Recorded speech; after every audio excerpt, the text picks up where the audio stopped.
Hey, True Believers, Englentine here with another First Appearance Friday, and this time, the comic book first appearance we are looking at is Power Girl.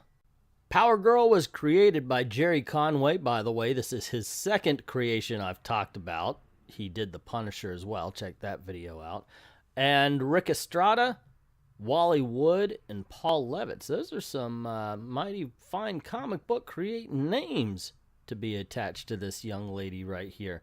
She was created in 1976. See, it turned out that the DC Comics powers that be were a little nervous. At the time, the Justice Society of America were all guys, and all of them had lived through World War II, so they were afraid of isolating part of the audience and figured bring in a female character, younger characters, because she's not the only one that joins the JSA in this particular issue. She's just the new kid on the block. We also have Robin and Star Spangled Kid coming in. Now, Power Girl is a nod to Lois Lane from Superman number 125. There was a little bit of an argument, though, because at first they wanted to make Power Girl the daughter of Superman and not the cousin, not another cousin, because it was very, as we know, reminiscent of Supergirl. Since Jerry Conway was on the JSA for just a few issues with Power Girl, he never actually named her. All of the characters called her Kid and stuff like that. It was Paul Levitz who came up with the names, and that was his big contribution. She ended up being named, her Kryptonian name was Kara Zor-El, just the letter, not the E-L.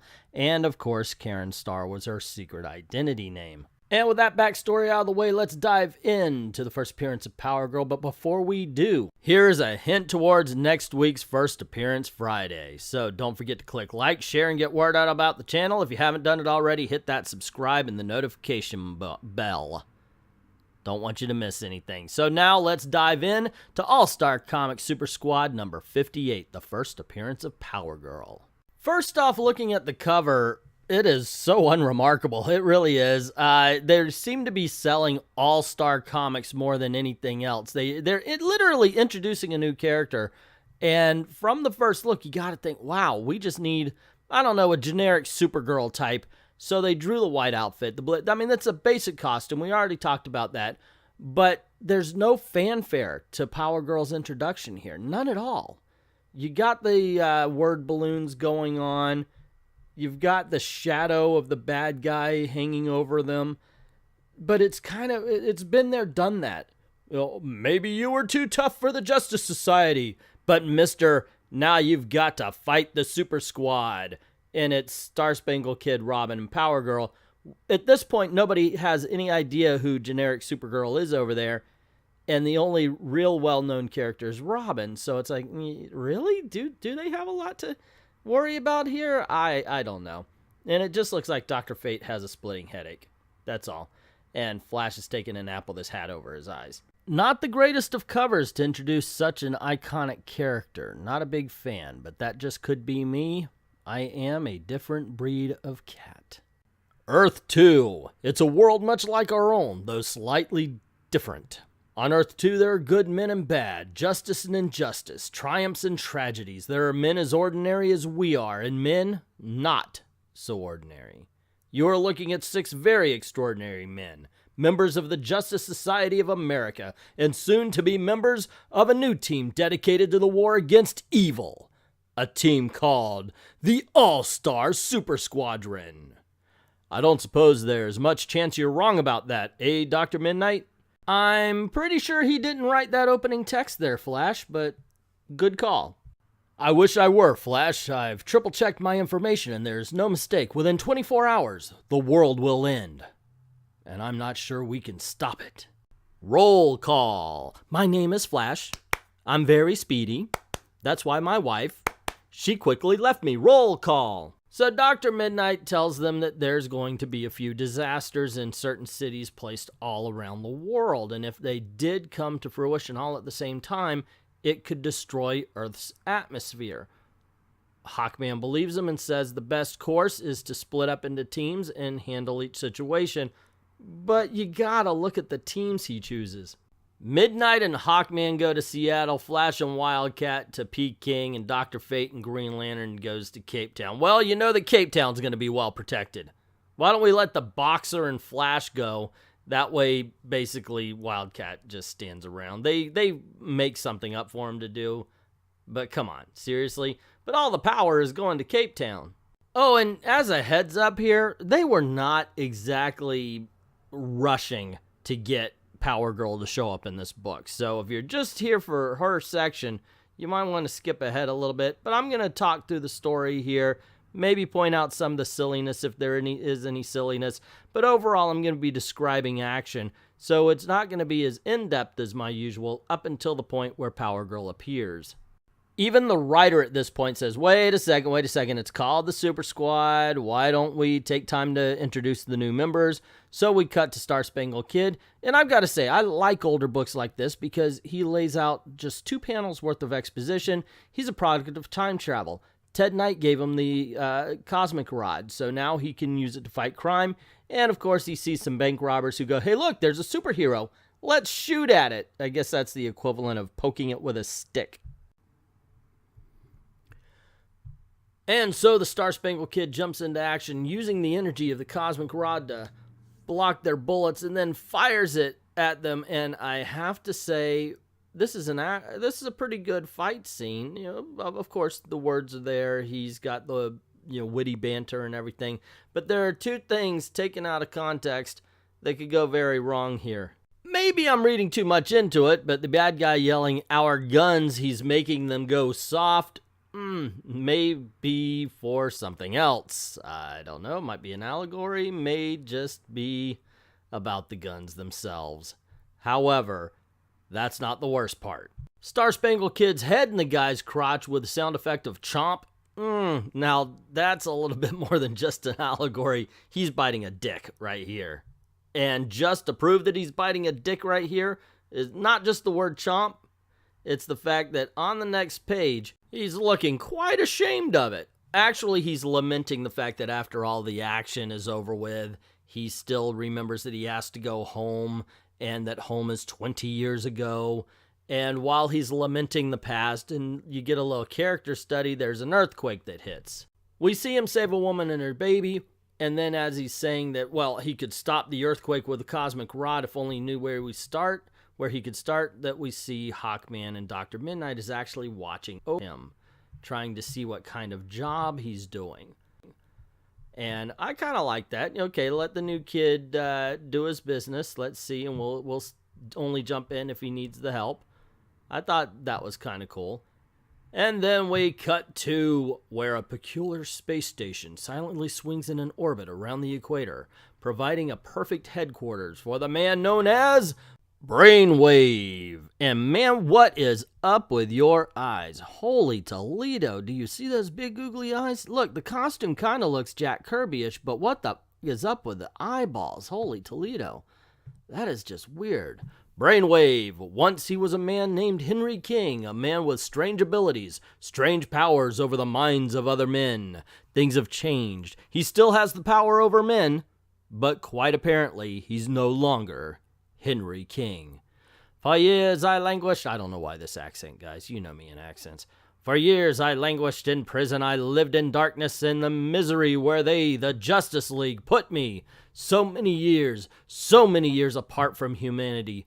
Alone in a solitary cell, unable to touch beauty, unable to see beauty, unable to know beauty. Wow, he's really digging on a girl named Beauty. Other than that beauty I conjured in my mind. Bow ticka bow wow, ticka ticka ticka bow ticka bow bow. Brainwave continues to complain about the beauty that he is missing and then asks himself if the JSA even wonders why he picked those particular cities to attack or if they even care. Dude, if you got something to say, just say it. Don't make us guess. Come on. The next page is pure MacGuffin. It's Robin. It's like, hey, meanwhile in Cape Town, hi, person we're never going to meet again. Hello, Dick Grayson. We have to acknowledge that you are the person we all know as Robin. Oh my gosh, there's an explosion. Kaboom. The only person who can do anything about it is me, the ex-boy wonder, Robin. Cut to Dr. Fate and Green Lantern as they are flying into Cape Town, and notice the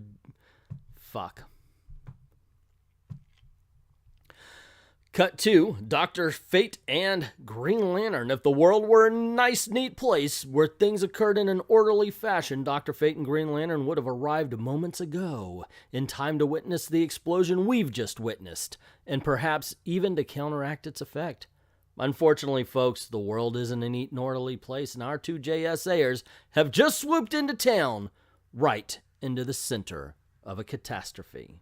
And they quickly assess the fact that it cannot in any way, shape, or form have been a natural disaster. The gas is composed of fluorocarbons, the outlawed inert gas which destroys the Earth's ozone layer. Manufacturers once used it in aerosol cans before the government learned about its deadly effect and stopped its production. Anybody else get visions of brainwaves firing some aerosol cans into a bomb?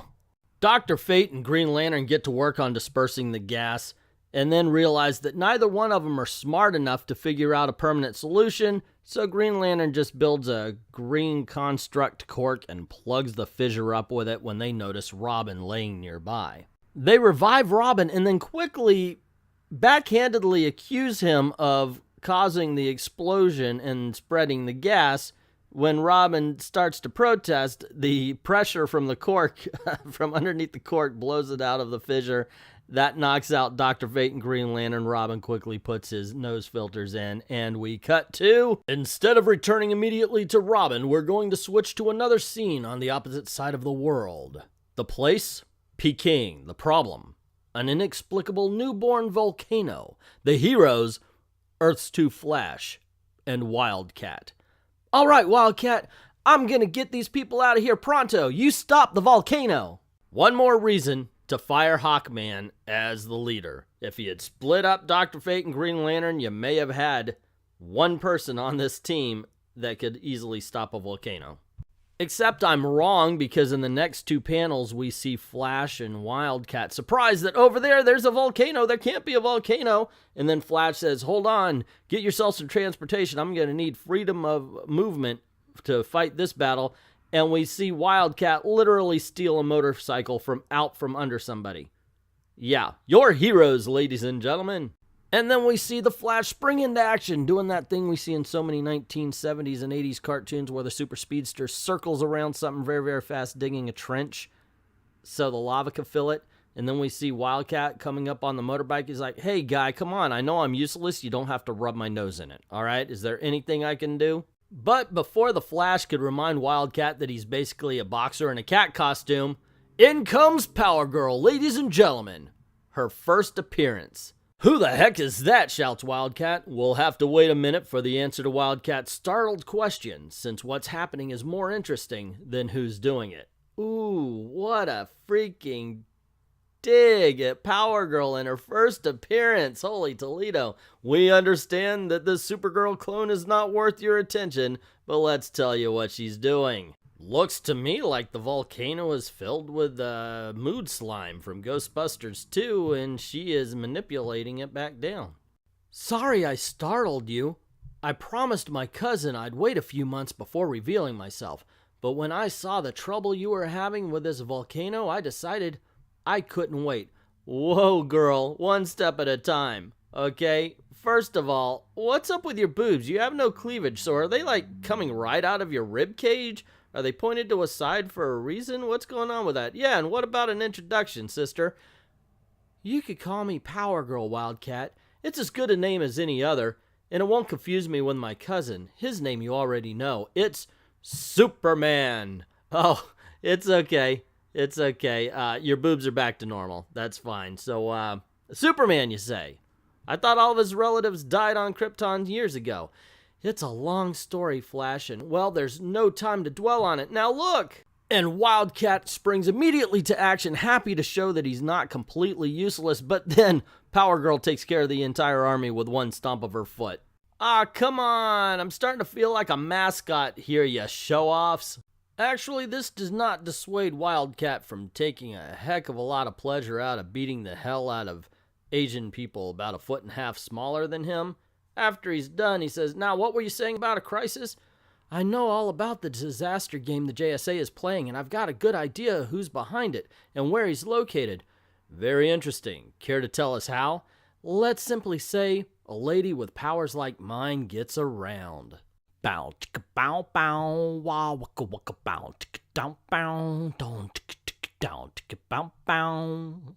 The point is, the disasters, they're decoys, designed to weaken you in a way I haven't figured out yet. In Seattle, Hawkman and Dr. Midnight are allowing Star Spangled Kid to handle the disasters, while in Cape Town, Robin is fighting a menace neither Dr. Fate nor Green Lantern could defeat.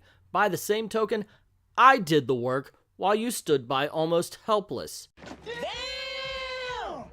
So Power Girl suggests that the three of them go and join the other heroes and help them with their disasters. The emasculated men have no other recourse but to agree with her. Under protest, Power Girl whips Wildcat up into the air. Of course, he's still complaining, and she says, hey, and I'm paraphrasing here, don't worry about it. You've got new people here. Don't consider yourself a member of the JSA anymore. You're a member of a super squad. And then he asks, well, if you know who's causing all this damage, who is it? And she says, his name is Brainwave, which, okay, we found that out a few pages back. But how did she know? I guess we'll find that, or we are supposed to find that out in the next issue. Anyway, gang, there you go. The very first appearance of Power Girl. I am pleasantly surprised at All-Star Comics number 58. It was enjoyable. It was pretty good. It was harder to pull some jokes off on this book than it has been in books in the past. There is some silliness to it. I didn't care for the way Robin was introduced to the book, but otherwise, it was pretty solid. Good time. How about you, though? What did you think of the first appearance of Power Girl? Let me know in the comments below. These videos do not get views, so I definitely need the interaction. If you are watching, please just put down a, hey, that was awesome, that was shit, that was crap, whatever, why do you waste your life? Let me know in the comments below. Also, if you like these videos, please, by all means, click like, share, subscribe, hit that notification bell and the subscription. And there are going to be some videos popping up here just like them on different heroes. So if you haven't seen them already, keep this train rolling, and I hope you enjoy. Don't forget to go on over to Patreon or to Ko-Fi. Drop $1 in the till. Help me keep making videos for you. Thank everybody who's already done that. And to everyone, all of the true believers, thank you very, very much for watching.